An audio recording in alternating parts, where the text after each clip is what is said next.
have a conversation with Kate Tevan from Sydney Hypnotherapy Solutions. We speak about nutrition and athletes. My name is Amanda Dounis. I'm from the Positive Thinking Clinic. In today's conversation, we discuss what's too much, what's suggested, or what the recommendations are, nutrition for wellness, for performance, for recovery, where to get your best advice from, and overall we share some experiences and some examples of what happens or what role nutrition plays when it comes to recreational athletes. It's a really light-hearted conversation, and it's something that can be very useful for people who are genuinely interested in, are they on the right track, or what can they do to improve themselves? I give personal examples of myself with marathon running or half marathons or ultra marathons, and some of my experiences when I've actually experimented or played with different types of nutrition and the impact that it can have. Now, Kate's a dietitian as well, so she's got the world of knowledge, and she speaks in such simple terms to help the average listener just understand. So I hope you enjoy.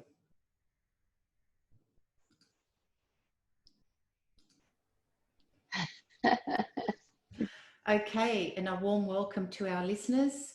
Thank you for joining us today. We have Kate Tevan from Sydney Nutrition Solutions.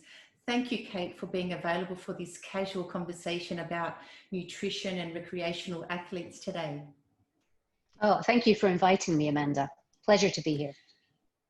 So the reason why I thought it would be a great decision to have just a general conversation about this is because on the general level, and we're not talking about extreme athletes and we're not talking about extreme nutrition, because as we've discussed, there's other professionals for that. But for our general listeners, and for our general listeners, I think it would be a really good idea for them to listen to two people who are clinical hypnotherapists and strategic psychotherapists. And in addition, I'm one of those recreational athletes, and I know that you very much enjoy your gym as well, like you mentioned, and I've introduced you to our listeners as well. But also, Kate, you're a dietitian. So yes, what do you have to offer to us? I think it sometimes gets a bit overcomplicated. I think the messages out there, it can, sort of high protein here, low carb there. It can all just get very confusing, and you almost feel like you need some kind of a degree to understand nutrition. And I think it's good to pare it back to its much more simple sort of level. So to look at it from a general sort of level, I always go to the Australian Guide to Healthy Eating, where we have I don't know if everybody's seen that there's like a plate, and the plate is done into portions, and the size of the portion represents how much that should be in your diet. So vegetables, the biggest portion is the vegetables. The next one is the grains and seeds, and that's another third. So the rest of it is just sort of the added bits, like the dairy and dairy alternatives, and the lean meats and meat alternatives. So sometimes it can be helpful just to pare it right back. Yeah, I totally agree. And I must say, a lot of recreational athletes, according to what's the flavor of that month or that year, we become extremely influenced because we search what to have. Like, I know I did that myself. I remember just before my very first marathon, I learned very quickly my nutrition wasn't up there. And so my performance reflected that. And then over the years, I kept going back and doing a marathon each year, and I became really fit, and I was doing a lot of half marathons, and they just became just for fun. And then I remember finally I was mastering my nutrition, but I made years of errors because I listened. You've got to have this much protein, you've got to have this much or not carbohydrate. And I got all these mixed messages. And you know what I did? I actually tried almost everything. So I found the side effects from everything. So it was like, for me, I was experimenting. But I must say, just like you said, I've heard you speak nutritionally before. It's really important that you include everything. You don't have to do extremes. You don't have to think that, it's the extremes that become a problem, even a digestive problem, and then a mental, emotional problem. Absolutely, absolutely. And what you did with the experimenting, I think that's actually what people need to do, because your individual physiology is different, and sometimes working out whether, you know, how long before you're doing a marathon you should eat is something that you can have an individual variation.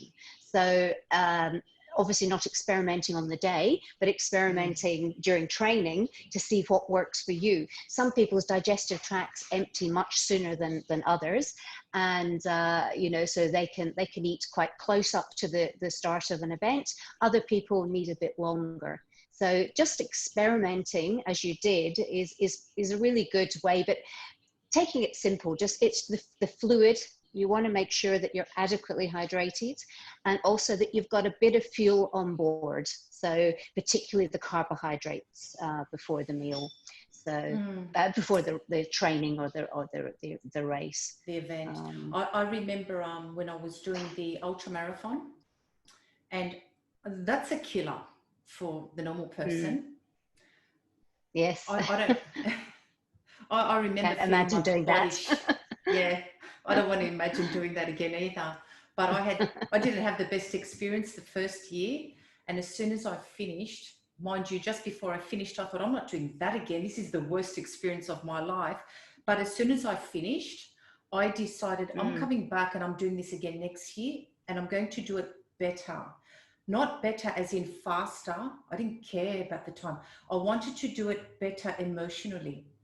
Because I found when my body, I call it shutting down, because you don't have live reserves. No. No, that you do shut down and you feel it, and then it takes an emotional toll. So I changed my fuel the following year. And most importantly, whether this is right or wrong, you can add your comment. During the event, they had, and this is only for the ultra marathon, they had tables of salt and vinegar chips and Nutella and Coke. Now, I didn't care eating that, but at that time I was extremely strict on my nutrition. Now, I know why they put that there, but I had experienced, I wasn't eating that kind of food, so I didn't want to eat that during the event.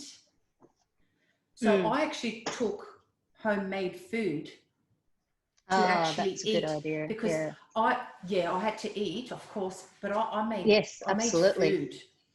And I just thought, I don't want to eat that stuff when I haven't eaten that all year. No, and that's absolutely a brilliant point to make, because the foods that you should be having are ones that you're familiar with, that your digestive tract knows. The last thing you need is for something like that to upset your digestive system at that point. So I think that's, you know, exactly the right thing to do. Now, some people, that may be part of their ultra marathon experience, is that they use those types of foods, and then I guess, you know, as long as you need to be getting some carbohydrates in when you're going for as long as that, your body cannot supply it to you. I mean, most activities, if it's less than an hour and it's not super intense, you probably don't need to fuel up during that period of time. But beyond that, your liver has done its job. It's broken down all it has to give you, and your muscles are selfish things, so they'll keep their glucose, so that they're stored glycogen for themselves. So the minute your liver is out of it, your blood sugar is going to be affected. So, you know, this is why you do need to refuel when you are in these sort of more intense, longer duration events. So with the shorter ones, you know, certainly hydration's important. Very little dehydration can actually affect your performance. We don't usually realize we're dehydrated until we're sort of like about 1 to 2% down on what we should be. And by then it can already have an effect, maybe not so much for the everyday athlete, but for somebody who's doing a sort of endurance, sort of event, then it will have an effect on their performance. Yeah. So it's good to keep the fluid levels. Absolutely, yes.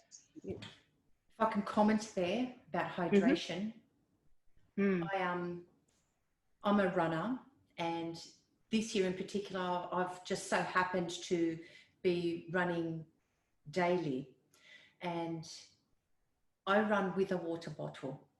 I'm not thirsty, but I've taught myself I'll have something to drink before, and because I'm running just casually, just like a butterfly, I just stop and drink whenever I feel like it.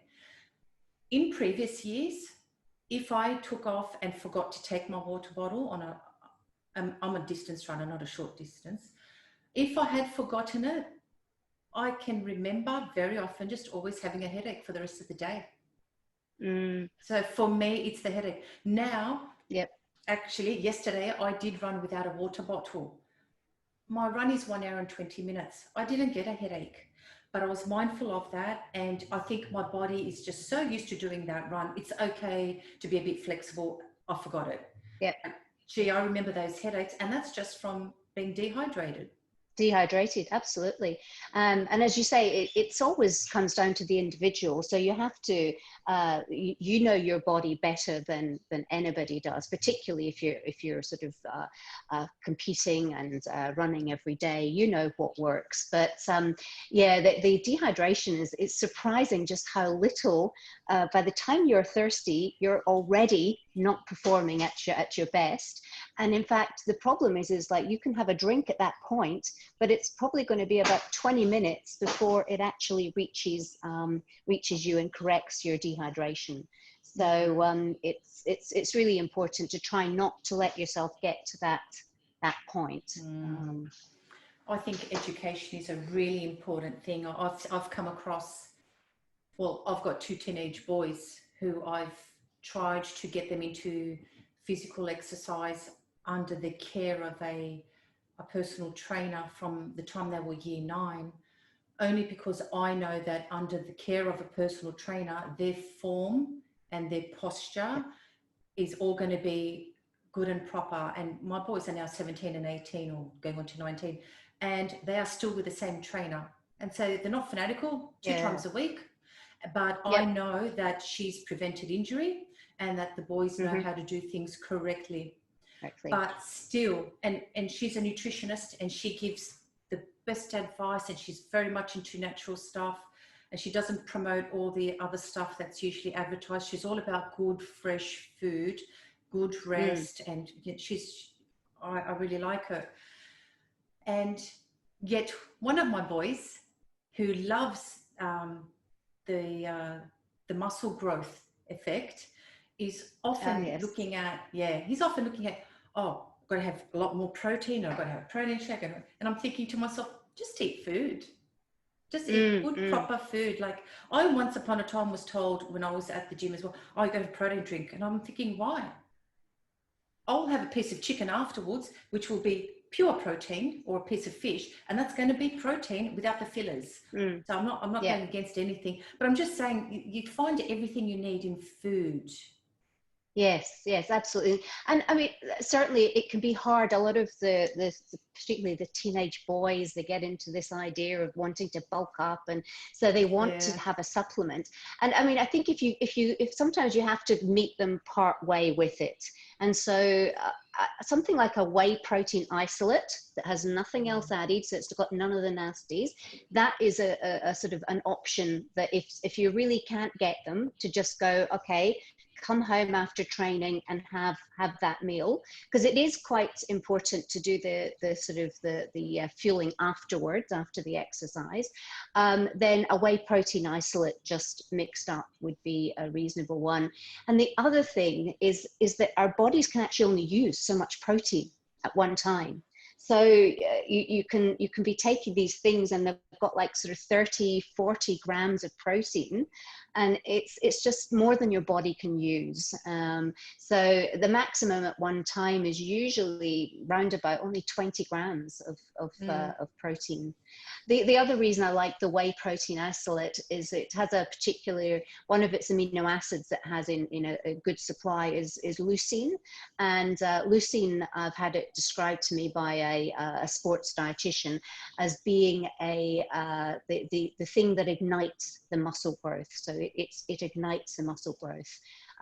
This particular dietitian actually very sadly passed away this year, but she worked with the Sydney Swans, with various different competitive teams, and I just happened to be at a talk that she gave, and she talked very much about that, having to sometimes meet people part way because they want to take all of these supplements. But she was saying that the whey protein isolate was something that you could sort of, she could sit comfortably with that with them, and they sat comfortably with that, and that's how she worked. So yeah, that was Helen O'Connor. She was a very talented sports dietitian. And my background is not actually as a sports dietitian. So if people want more tailored advice from a sports dietitian, there is if you just Google sports dietitian, the Sports Dietitian Australia website will come up, and you can find somebody on that has done the actual additional training to be a specialist in that area. And thank you for that information and that clarity too. So moving forward, it's not just nutrition for performance, it's also nutrition for recovery. Yes.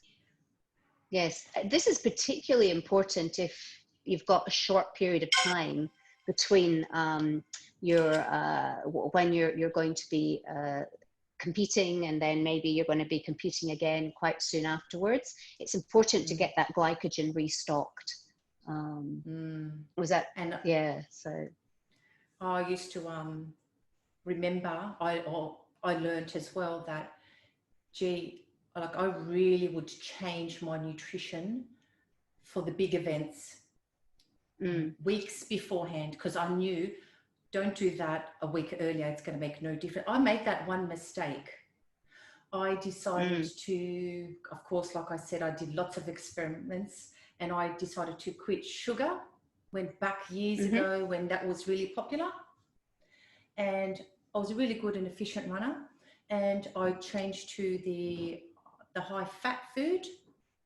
Great idea, not a problem, except I did do it all extreme, and I did do it days before the half marathon at Hamilton Island.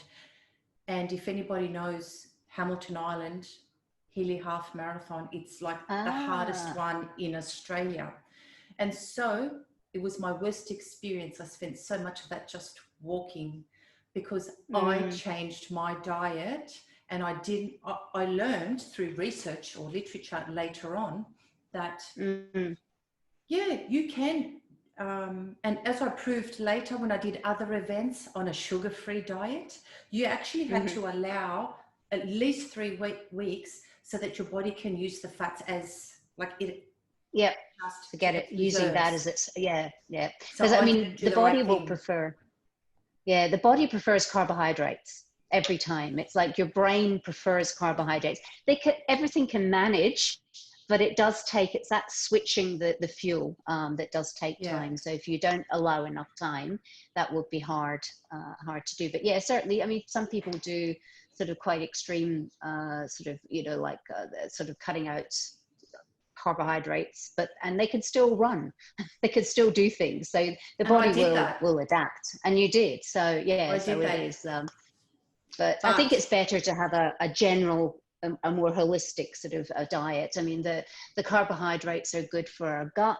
The fiber, our gut microbiome is really important to our general health. The idea that our gut is just a disposal system that we used to probably thought about maybe 20 years ago has been totally debunked. It's really important for your immune system, for your mental health, pretty much everything. So it's good to keep the gut healthy. And I think sometimes when carbohydrates get thrown out, that can be a casualty of that. It's true. The gut is so important with all the little courses that I've done about the gut, as well as I did this course on nutrition for mental wellness, and there was so much stress about the gut. And we're both hypnotherapists and psychotherapists, and on my client intake form, I know I talk about their digestive issues and their diet, because I like to tackle things holistically, and it's not just I'm feeling like this or I have this problem. We have to look at, do you go into the sunlight a little bit?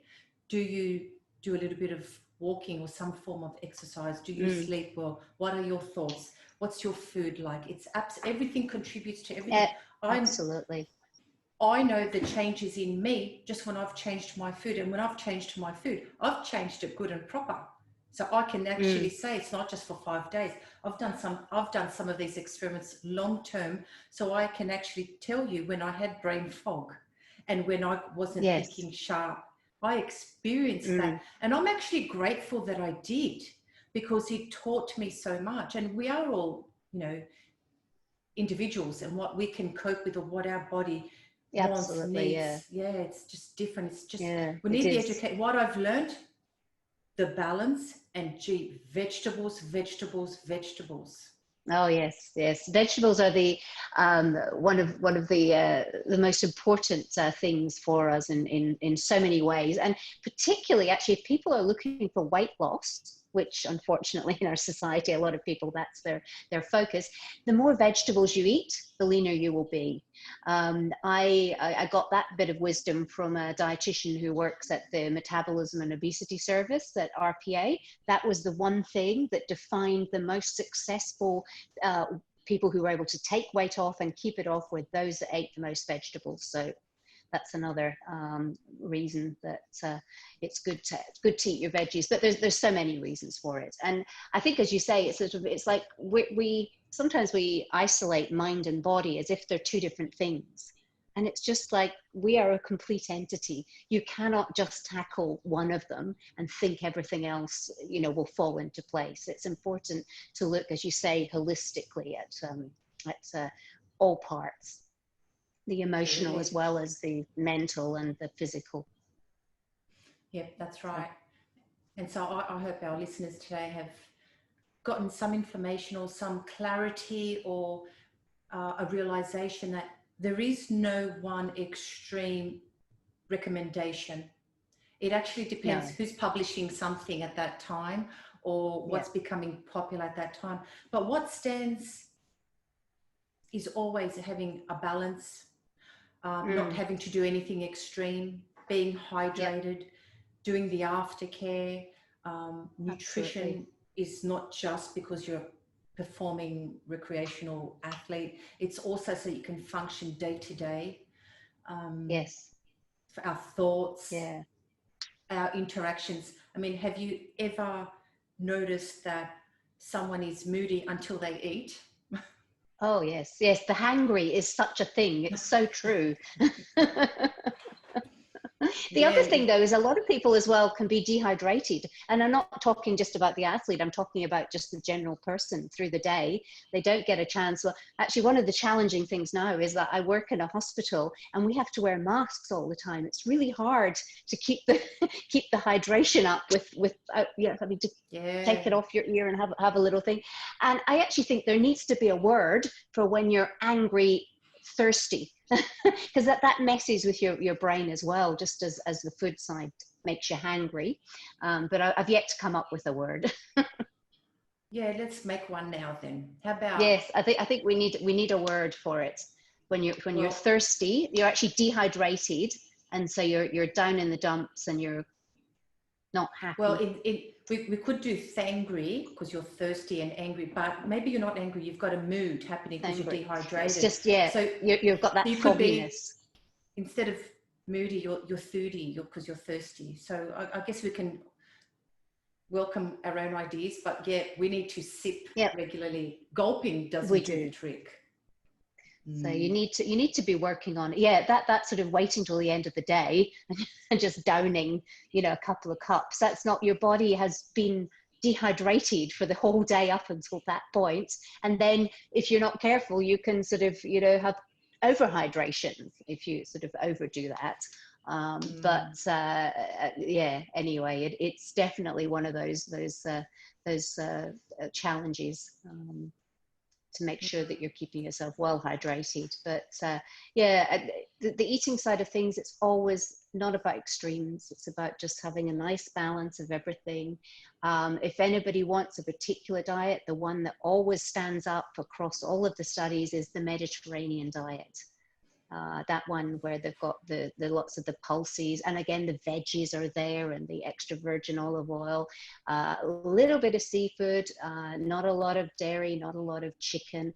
I mean, they have their meats are like the flavor to the meal, the typical Mediterranean diet, whereas here in Australia it's like the vegetables are the flavor, the meat is the main thing. Yeah. So it's that's just something, if you know, if anybody wants to sort of you know, what's a recommendation of an actual diet, looking to the principles and working it for you of the Mediterranean diet is a you can't go too far wrong.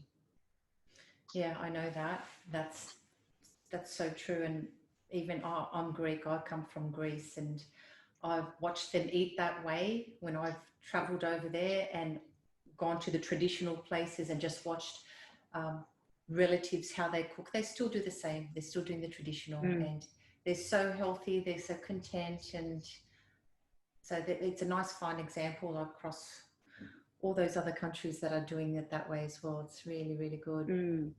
Yeah. All right. So I guess, is there anything else, Kate, that you think our listeners would love to hear? Oh, I think we've covered quite a lot, Amanda. I think there's definitely a lot of food for thought, if you pardon the pun. Absolutely.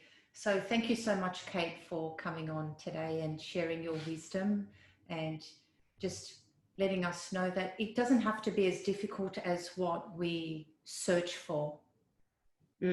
Yes, sometimes less is more. That's So right. thank you very much for having me on, Amanda.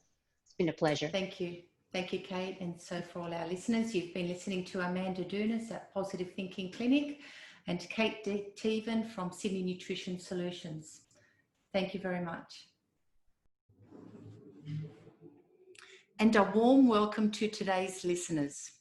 Allow me to introduce myself as the host of today's episode. My name is Amanda Dounis. I'm the founder of the Positive Thinking Clinic located at Wallow Creek, Sydney. Here at the Positive Thinking Clinic, I see clients of all ages. I see individuals, couples, families, and small groups. I conduct psychotherapy and use a variety of modalities delivered through counselling techniques and hypnotherapy. I am a professional counsellor, clinical hypnotherapist, and strategic psychotherapist. I'm an early childhood teacher and an NLP master practitioner. To learn more about what I do and what I offer, visit my website, www.positivethinkingclinic.com.au. The easiest way to connect with me on social media is to search my name, Amanda Dounis, or my clinic, Positive Thinking Clinic. You may also access my social media at the bottom of my website. I am the author of My Coping Skills Handbook, aimed at kids aged to 12 years of age. I have also turned this into an online course. I have a range of podcasts that can be found on amandadounis.podbean.com. In addition to the Positive Thinking Clinic, I am the owner of 4 early learning centres. I am passionate about quality care and emotional wellness of all ages. I believe we set the foundation for emotional wellness from a very young age. My early learning centres are licensed as Positive Living Skills Services. I also have an emotional wellness and kids Facebook group. One of my greatest hobbies is learning. I think I am always enrolled in a variety of courses, no matter how small. I enjoy adding to my skill set. As an integrative therapist, I learn diverse skills and select the best fit for any situation. If you wonder if I have any other hobbies, I am also into fitness. I have run a number of marathons, including 2 ultra marathons. So that's me in a nutshell. If you want to get in touch, you can use the contact form on my website, positivethinkingclinic.com.au. I would love to hear from you. Signing out and moving forward. You're listening to Amanda Dounis.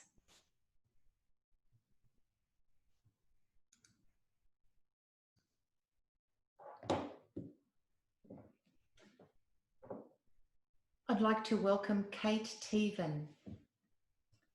Kate Tevan is from Sydney Nutrition Solutions. She's located in Dulwich Hill. She does individual nutrition counselling, dietary assessments, group education speaker. She has a master's in nutrition and dietetics. She's an accredited practicing dietitian. She has a diploma in clinical hypnotherapy and strategic psychotherapy. And you can locate her via her website on www.sydneynutritionsolutions.com.au or www.sydneyhypnotherapysolutions.com.au. You can also follow her on Facebook via Nutrition Solutions or Hypnotherapy Solutions. Kate was qualified in the UK as a radiation therapist, which permitted her to work in Australia. She became a citizen in 1992. She went back to study in 2000 all the way to 2007. And she did a Bachelor of Science in Biochemistry, a Master's in Nutrition and Dietetics. And she also, in 2014 to 2015, she studied clinical hypnotherapy and strategic psychotherapy. She combines her trainings to provide a holistic approach in her practice. Kate came to Australia in 1987 for 2 years. 30 plus years later, she can't imagine living anywhere else. She's always been a gym goer. She loves classes, from the step Reebok class of the 1980s to the body pump classes today. She studied at Sydney University, qualifying as a dietitian in 2007. She worked in Balmain Hospital, Canterbury Hospital, and for the last 10 years at Royal Prince Alfred Hospital. At RPA, she's an outpatient liver specialist dietitian. 4 years ago, she started her own nutrition practice. Kate says, I am passionate about the gut microbiome, nutrigenomics, and healthy eating. Further to that, she's quite keen on doing an online course, coaching for positive aging, and I believe that's in the making right now. So let's welcome Kate. Thank you.